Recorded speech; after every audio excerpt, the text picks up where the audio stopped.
우리가 이 세상에 살면서 많은 사람들이 이 특권 의식을 가지고 살고 싶어하는 이런 충동, 이런 그 열망이 있는 것들을 봅니다. 이 세상 가운데서 특권 의식을 가진 이 사람들에 대해서 보면 오늘날 수많은 이 범죄 가운데 들어가는 것들을 우리가 보고 있지 않습니까? 그렇다면 예수 믿는 우리에게도 특권이 주어지지 않았습니까? 예수 믿는 사람들에게는 어떤 특권이 주어져 있는가? 우리가 이 제사함을 받고 하나님의 은혜 가운데서 하나님의 자녀로 인침받고 성령을 우리에게 부어주셔서 우리의 갈 길을 지도하시는 그 주님이 계시기 때문에 바로 이것이 저와 여러분이 누리는 특권 중에 특권인 줄로 믿습니다. 사람이 이 상 가운데서 가장 귀한 일이다라고 생각을 하면 무엇인가 내가 가장 소중히 여기는 것들을 함께 나누는 것, 이것이 굉장히 기쁜 것이에요. 물질이면 물질, 사랑이면 사랑, 은혜면 은혜를 함께 나누는데 그 중에서도 가장 소중한 것이 뭐냐? 죽어 있는 영혼들에게 생명의 복음, 이 진리의 말씀을 함께 나누고 그들이 예수 그리스도 안에서 거듭나는 이 삶을 살아갈 수 있도록 하는 이 축복, 이것이 바로 큰 은혜요, 그것이 바로 충만함이며 그것이 사랑의 모습이 되는 줄로 믿습니다. 이 본문에 보면 이 에스겔은 참 젊은 나이에 하나님 앞에 부름을 받았어요. 부름을 받았는데 이 에스겔에게 하나님께서 말씀하는 것이 다른 나라, 언어가 통하지 않는, 오늘날로 말하면 이 선교지에 가서 복음을 전하는 것이 아니라 동일하게 이 바벨론에 포로 잡혀온 자기의 동족들에게 가서 복음을 전하라고 말씀하고 있죠. 그렇게 되기 전에 오늘 본문 1절 이하에 보면 너가 말씀을 먼저 먹어라, 이렇게 지금 말씀하고 있지 않습니까? 내가 너에게 준 말, 내가 너에게 들려준 말, 또 나를 통해서 내게 이루어진 이 일들, 이 행하는 일들을 그들에게 가서 전하라고 말씀하고 있습니다. 근데 이 에스겔을 생각해서 보면 지금 이 이스라엘 백성들이 자유로운 몸도 아니고 포로로 잡혀왔는데 지금 그들의 마음 가운데 굉장히 가시돋친 것들이 많고, 물론 죄악으로 인하여서 자기들이 포로로 잡혀왔지만 그럼에도 불구하고 하나님에 대한 원망이 있다는 것이죠.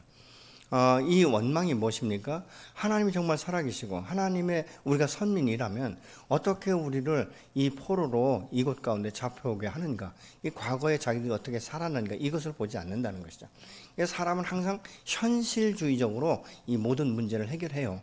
근데 사실은 우리가 하나님 안에서 내가 지금 영적으로 침체됐거나 아니면 다운됐거나 내가 기도가 응답되지 않는다 이럴 때는 현실의 문제가 아니라 그럼 내가 지금까지 신앙생활을 어떻게 해왔는가, 내가 주님 앞에 어떤 모습으로 섰는가, 내가 주님 앞에 참된 예배자로 서 있었는가, 신령과 진정으로 드렸는가, 이 세대를 본받지 않고 분별된 내가 삶을 가지고 주님 앞에 나왔는가, 이런 그 부분들을 우리가 생각해 볼 수 있다는 것이죠.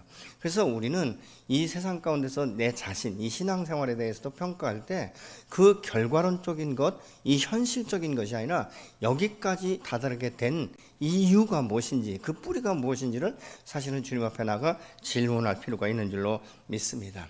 하나님께서 부르실 때 왜 그랬겠어요? 하나님께서 오늘 본문에 말씀하고 있잖아.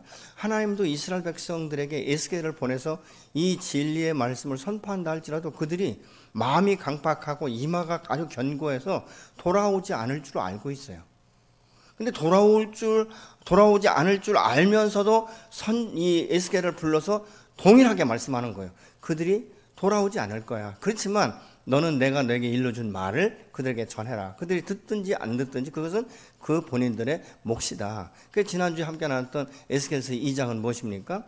그러나 그들에게는 선지자가 있다는 것, 내가 세운 사람이 있다는 것을 너는 알게 하라고 말씀하고 있는 것들을 우리가 에스겔서 2장에서 볼 수 있게 되는 것이죠. 하나님 앞에 부르심을 받은 사람들은요, 한 번에 노한다고 하나님이 결코 놓지 않는다는 거죠. 계속 방문하는 거예요. 지금 에스겔에게도 그랬죠. 우리가 잘 아는 대로 이 모세가 하나님 앞에 부름을 받고 이제 바로에게 가서 내가 이렇게 저렇게 하라고 말씀할 때 하나님 아닙니다. 나는 정말 못합니다. 나는 아는 것도 없고 말주변도 없고 입이 뻣뻣하고 하여튼 계속 핑계를 대요. 오늘날도 우리가 복음을 전하고 정말 이 전도의 사명이 모두에게 다 있는 거예요. 예수님과 구원받은 사람에게는 다 이 사명이 있어요. 그런데 복음을 막상 전하라고 하면 못한다라고 하시는 분들이 너무 많아요. 나는 성경 말씀도 잘 모르고 복음도 잘 모르고 어떻게 전하는가. 그렇다면 우리가 반문할 수 있지 않습니까? 그러면 당신은 어떻게 구원받았는가? 말씀도 모르는데 어떻게 내가 구원의 확신을 가지고 있는가? 내가 어떻게 하나님의 자녀라는 확신을 가질 수 있는가? 근데 복음을 전하는 것은 뭐 진리의 말씀을 풀어서 유창하게 전한다면 좋겠지만 꼭 그것만이 아니에요. 말이 많다고 해서 능력이 나가는 것이 아니라 한마디를 통해서도 내 안에 진실된 것이 나갈 때 그것이 바로 그 안에 성령의 능력을 따라서 역사하는 힘이 있게 되는 줄로 믿습니다.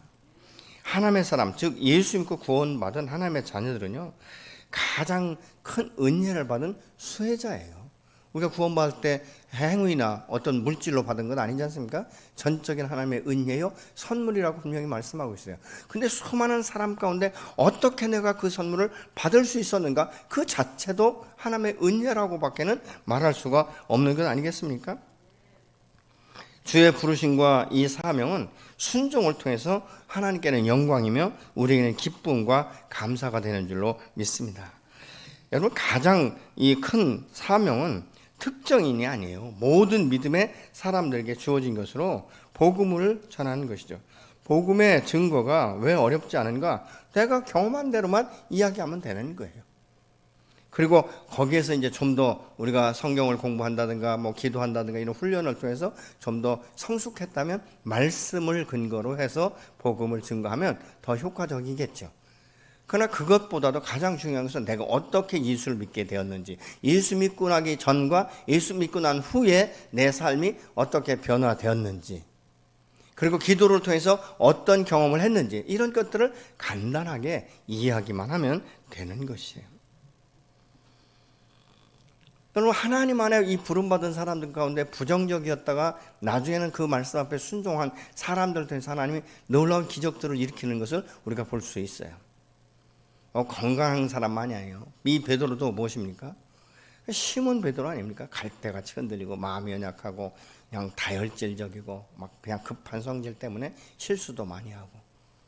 근데 이 성령에 사로잡히고 말씀 앞에 사로잡히니까 그가 나가서 자기의 생명을 걸고도 이 복음을 증거하고, 얼마나 예리한지 고넬료의 집에 갈 때도 건성으로 가는 것이 아니라 기도 중에 환상을 보고 그것 가운데 가는 것들을 우리가 볼 수 있지 않습니까? 그럼 모세가 순종하는 것이나 또 이렇게 이것이 반드시 내가 주님 앞에 사명자로 선다고 해서 이 일을 통해서 수많은 영혼이 주께 돌아온다, 그거 없어요. 여러분, 창세기 6장에 보세요. 제가 관영에서 이 패역한 시대에 물로 심판한다고 말씀할 때 120년 동안 노아는 방주를 쳤어요. 누구 하나 도와주는 사람이 없었어요. 그러면 수많은 사람들이 방주가 완성됐을 때 들어와서 구원받았냐? 아니잖아요. 노아 가족 8식구밖에는 구원받지 못했어요. 그러면 인간적으로 볼 땐 120년을 삶을 투자해서 겨우 8명이 구원을 받았다면 인간적으로 볼 때 실패했다, 오늘날로 말하면 사역에 실패한 것이다, 이렇게 우리가 말하기 쉽지만 사역에 실패한 게 아니에요. 그는 그의 사명을 다 감당한 거예요. 많은 사람들이 실패와 성공의 기준을요, 숫자에 봐요. 또 세상적으로도 물질이 얼마나 많아요, 얼마나 좋은 차 타고 나, 얼마나 좋은 집에서 사냐, 이걸 갖고 평가하는데 아니에요. 그리스도 안에서는요, 순종했느냐 안 했느냐가 평가의 기준이에요. 하나님은 저와 여러분을 쓰시고 그 결과를 계수하실 때는 내가 얼마나 큰 성과를 이뤘느냐, 그것이 아니라 내가 내 말에 얼마나 순종했느냐, 이것을 가지고 하나님이 판결하시는 줄로 믿으시기 바랍니다. 지금 보면 4절에 보니까 에스겔에게 너는 이스라엘 족속에게 가서 내 말로 그들에게 전하라는 거야. 네 말을 전하는 것이 아니라 내가 너에게 들려준 말을 가지고 전하라고 지금 말씀하고 있는 것이죠. 그러면서 6절에는 이렇게 말하잖아요. 너를 언어가 다르거나 말이 어려워서 내가 그들의 말을 알아듣지 못할 나라들에게 보내는 것이 아니라 내가 너를 그들에게 보냈다면 그들은 정녕 네 말을 들었으리. 근데 너의 동족에게 내가 보낸다는 거예요. 그런데 그들은 말을 듣지 않을 거예요. 왜? 그 마음이 강팍해져 있기 때문에. 하나님에 대한 신뢰가 그들이 무너졌단 말이죠. 자기들이 어떻게 살았는지 이거에 대해서는 생각하지 않고 현재 하나님께서 이 고난 가운데, 이 포로 가운데 우리를 두셨는데 에스겔을 통해서 말이죠, 앞으로 한 달 후에 우리가 다시 본국으로 이제 귀환할 것입니다. 이렇게 선포를 하겠으면 얼마나 좋겠어요. 그 말이 아니거든요. 이스라엘 백성들은 70년간 그 노예 생활을 하다가 돌아오는 이런 역사 있지 않습니까? 그러니까 언제 어떻게 돌아간다 이 말이 아니에요.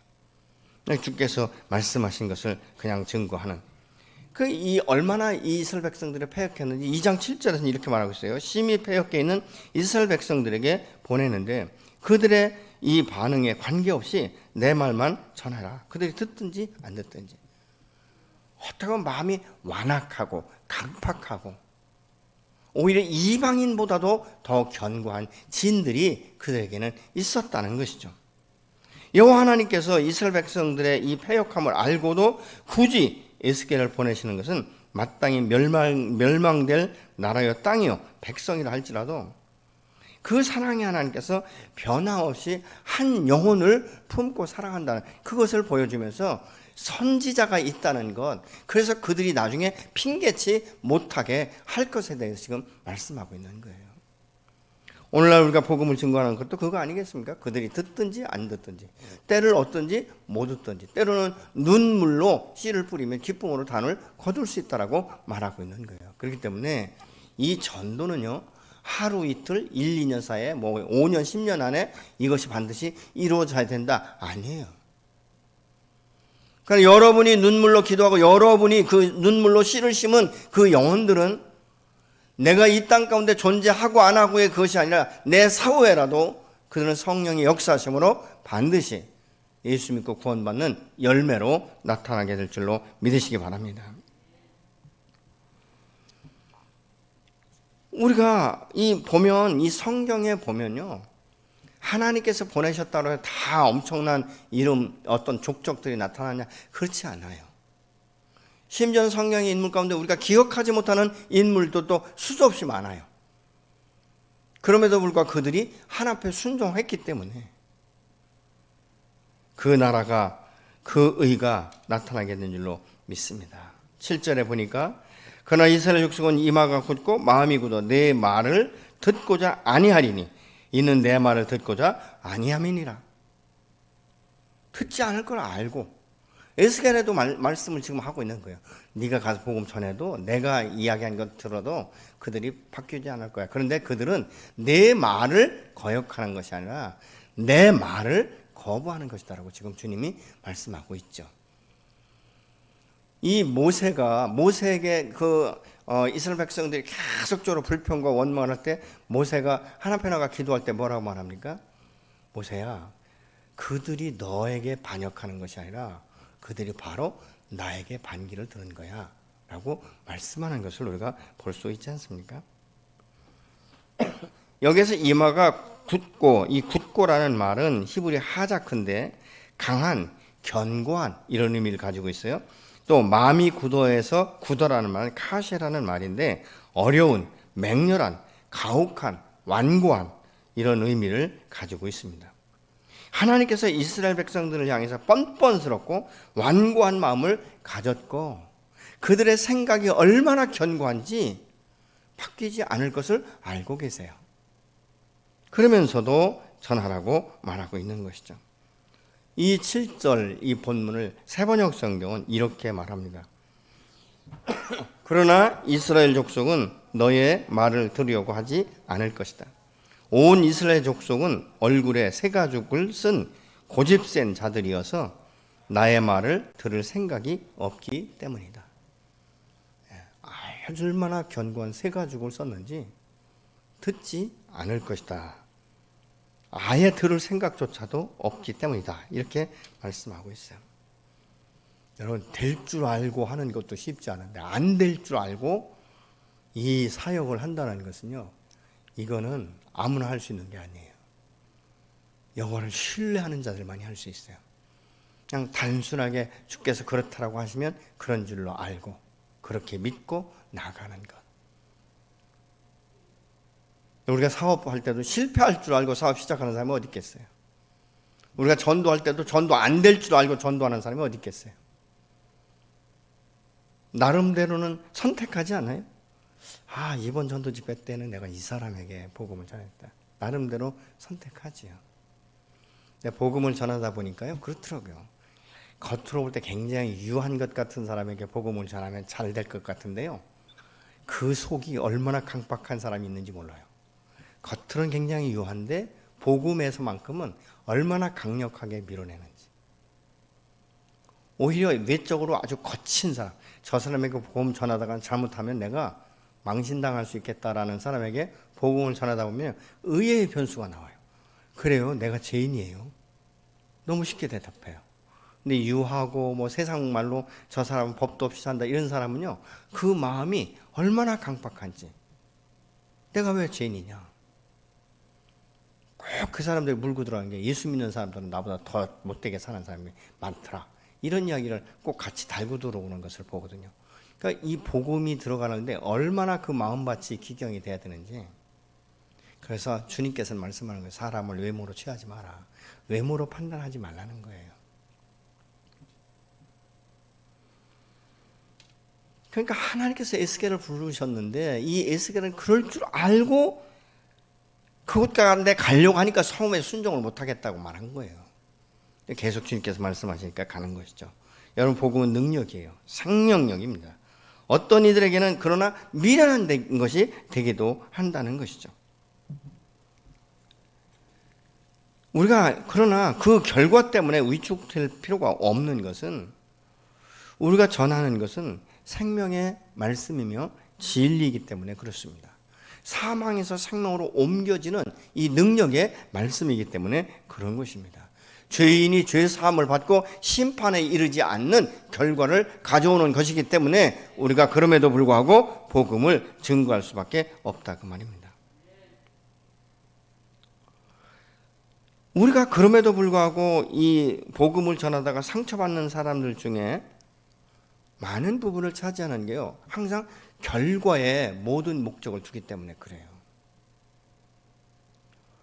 그들은 결과 자체를 보면서 위로가 되고요, 성공과 실패의 기준으로 삼기 때문에 그렇게 복음을 전해서 안 되면 실패했다고 생각하는 거예요.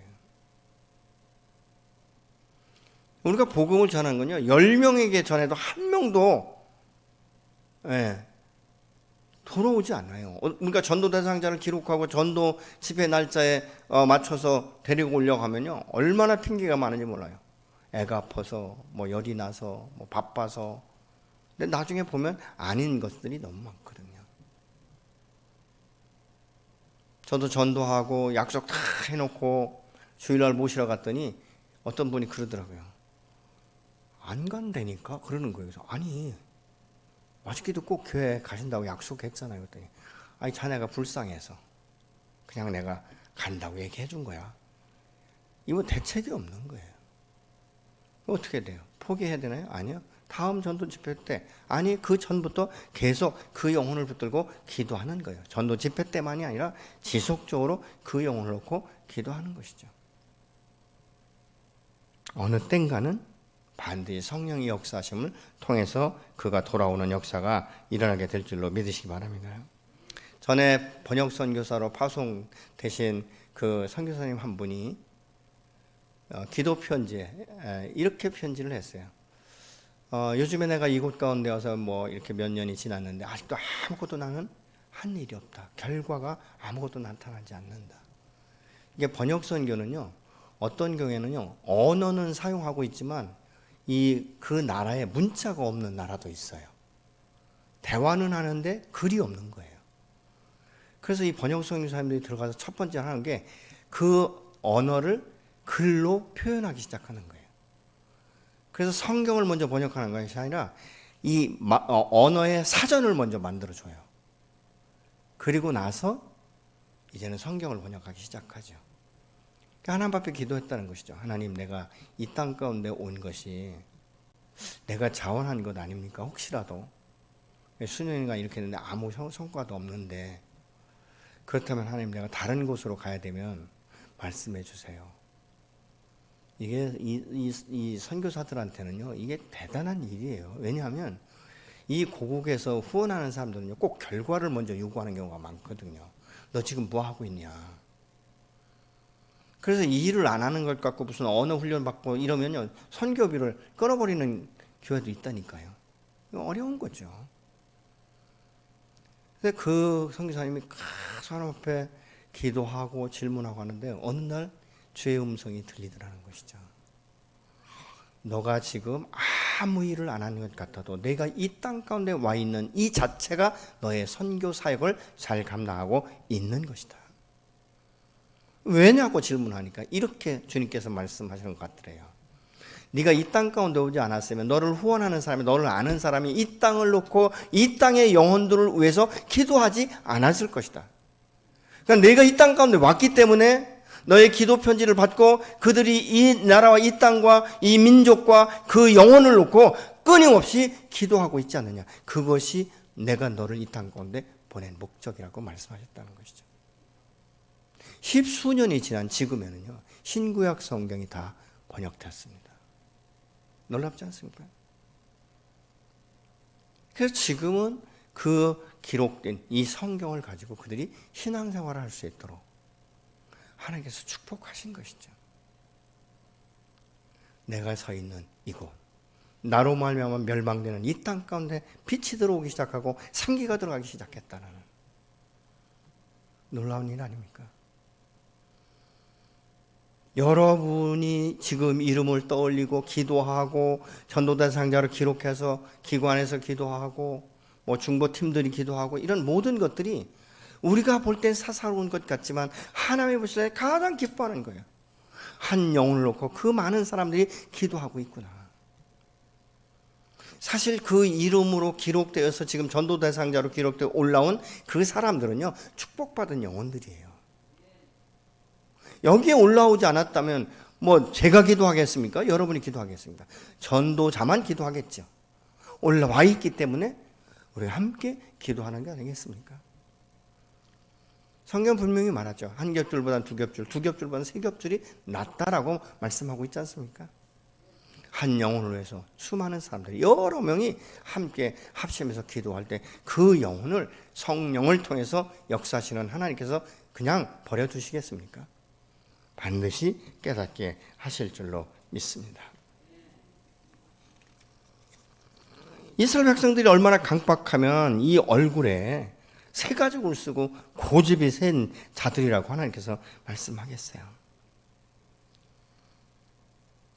그렇기 때문에 이 사명자는요, 그 대상자의 반응에 얽매일 필요가 없는 거예요.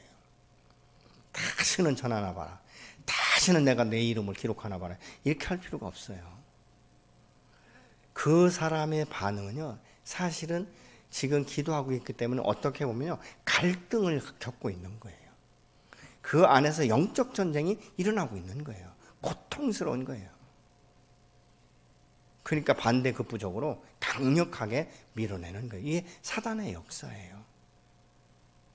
그런 것에 위축되지 않는 여러분이 되시기를 예수님으로 축복합니다. 우리가 그래서 이 보면 이 여호와 하나님께서는 이스라엘 백성들의 이 패역함을 알고도 굳이 이 에스겔을 보내시는 것은 마땅히 멸망될 땅이요 백성이라 할지라도 사랑의 하나님께서 변함없이 그 영혼을 붙들고 그들을 축복하신다는 이 사실을 하나님께서 알게 하시기 위함인 줄로 믿습니다.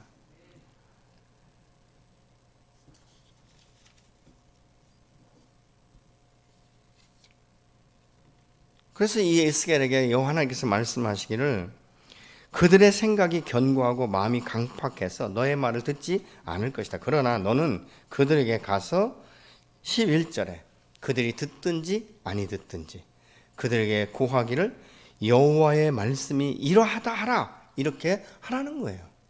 내 말이 아니라 나를 이곳 가운데 보내신 여호와께서 너희에게 이렇게 말하라고 하셨다라고 그렇게 하라고 말하고 있는 것이죠. 그래서 성공의 결과는 이 결과는 어떤 수적인 이런 것이 아니라 순종했느냐 안 했느냐, 이것이 기준이 되는 줄로 믿습니다.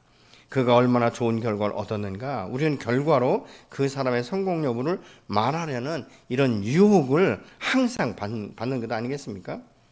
그러나 에스겔은 주님 앞에 서는 날 성공한 사람으로 평가될 줄로 믿습니다. 왜냐하면 주께서 그렇게 말씀하신 대로 순종했기 때문에 그렇습니다.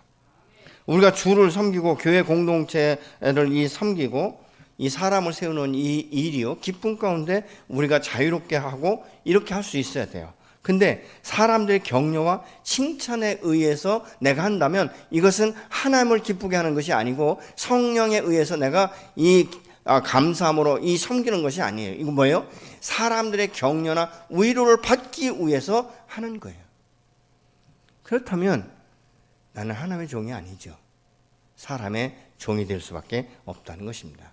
그래서 상대방이 어떻게 반응하는가, 어떤 얼굴색을 보이는가, 어떤 말을 하는가, 이거에 의해서 내가 좌지우지 된다면 우리는 아직도 믿음이 연약하고 사람의 말에 내가 이리저리 흔들린다라는 것을 우리가 알아야 되죠.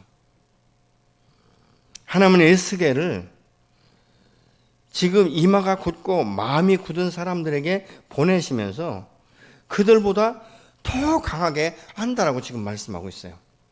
9절의 말씀을 공동번역은 이렇게 말합니다. 내 이마를 바위돌보다도 단단한 부싯돌처럼 만들어 주리라. 그것들은 본래 반항하는 일밖에 모르는 족속이다. 그런 자들을 무서워하지 말라. 무서운 말씀이에요. 그들은 원래 아주 반항하는 이 기질이 그들의 아주 몸에 밴 사람들이야. 그렇기 때문에 그 사람들 네가 두려워하지 말고 그 사람들에 의해서 어떤 행동이나 말에 묶이지 말라고 지금 말씀하고 있는 거예요. 우리가 복음을 전하다 보면 위축될 때가 참 많습니다. 굉장히 친한 것 같아도요, 안 그래요. 얼마나 강박한 마음, 이 발톱을 확 드러낼 때가 굉장히 많아요. 그럴 때 여러분 움찔하고 막 두려워하고 뒤돌아서 슬퍼할 필요가 없다는 거예요. 왜요? 그들의 본심이 아니라 그 속에서 역사는 어둠에 의해서 지배당하고 있는 그 영혼을 바라볼 때 우리는 긍휼히 여기는 마음, 불쌍히 여기는 마음을 가지고 있어야 되는 것 아니겠습니까? 우리가 주의 일을 하다 보면요, 순종하는 것 때문에 박해받는 일들이 수도 없이 많아요. 그러나 우리가 생각해 볼 것은 그때도 주께서 나와 함께 하신다는 거예요. 그래서 우리가 소망이 있는 거예요. 여러분이 코로나 팬데믹 시대라고 하잖아요. 근데 믿음의 사람들에게 소망 있는 것이 뭔지 아십니까? 이때도 주님은 나와 함께 하신다는 거예요. 이때도 주님 우리 교회 공동체와 함께 하시는 사실을 믿으시기 바랍니다. 그래서 믿음의 사람들에게는 소망이 있는 거예요. 그래서 우리가 이 땅 가운데 우리의 속에 있는 이 소망을 선포할 수 있어야 돼요. 어떤 때는 저도 막 화가 나요. 얼마 전에 뭐 이 신세계 백화점인가요? 네. 오픈했잖아요. 거기에 저희 아내가 이 차를 하나 사야 되는데 이게 웬만한 찻집에는 없어요. 이게 그 자스민 차를 사러 갔는데 찻집이 없는 거예요. 누가 거기 가면 있을 것 같다 해서 거기를 갔거든요. 이거 간 길에 우리가 밥이나 한때 먹자. 그래가지고 그 지하 1층에 갔는데요. 얼마나 사람이 많은지. 음식 하나 시켰더니 한 30분 이상 기다려야 된다는 거예요. 얼마나 많은지. 근데 그런 곳과 교회를 비교하면요, 막 속에 막 어떤 때는 열불이 나요. 그럼에도 불구하고 제가 기도하면서 깨달은 것은 그거예요. 하나님께서 이 시대에 믿음의 사람을 보겠느냐라고 말씀하시는 것처럼 이 시대를 통해서 우리의 믿음을 다시 한번 견고하게 세워가는 하나의 시간이며 기회라는 것을 얼마 전에 제가 깨달았어요. 아, 우리의 믿음을 다시 흔들어 세우시는구나. 어떤 결과, 어떤 영향력이 온다 할지라도 믿음 안에서 견고한 뿌리를 내리고 말씀 앞에 소망을 가진 자들은 결코 무너질 수 없게 되는 줄로 믿으시기 바랍니다. 내가 무엇을 바라보는가? 이때 무엇을 바라볼 것인가? 내가 무엇과 비교할 것인가? 우리가 생각해 보면 은혜밖에 없는 거예요. 이 시대에 내가 교회에 나와서 예배 드릴 수 있다는 것 감사하고, 나를 지켜주신 것 감사하고, 참 감사한 게 많아요. 아직까지 우리 교회 성도들이 뭐 밖에서 활동하는 어떻든 아직까지는 양성으로 판정받은 분들이 안 계시잖아요. 그것도 감사한 거예요. 아무도 모르잖아요. 그죠? 내가 음식점에 가서 음식을 먹고 누가 어떤 사람인지 전혀 모르는 거예요. 그럼에도 불구하고 지키시는 이가 하나님이시고, 그럼에도 불구하고 우리가 전도 집회를 하는 것은 무엇입니까? 영혼 구령은 하나님께서 교회에 주신 사명이기 때문에 반드시 이것은 해야 되는 거예요. 그들이 오든지 안 오든지, 듣든지 아니 듣든지. 어떤 분이 그런 이야기를 해요. 요즘에는 이 전도지도 안 받는데요. 근데 저는 이번에 전도지 만들려고 해요. 받든지 안 받든지, 그죠?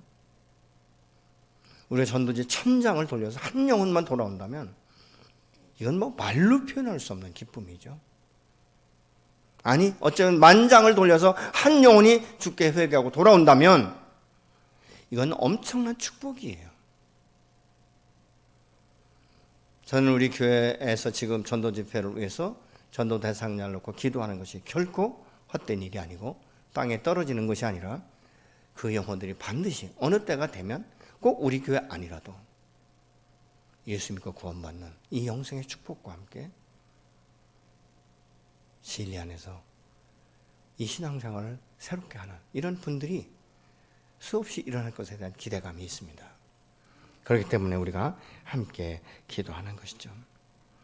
에스겔도 지금 12절에 보면요, 이렇게 말씀하고 있어요.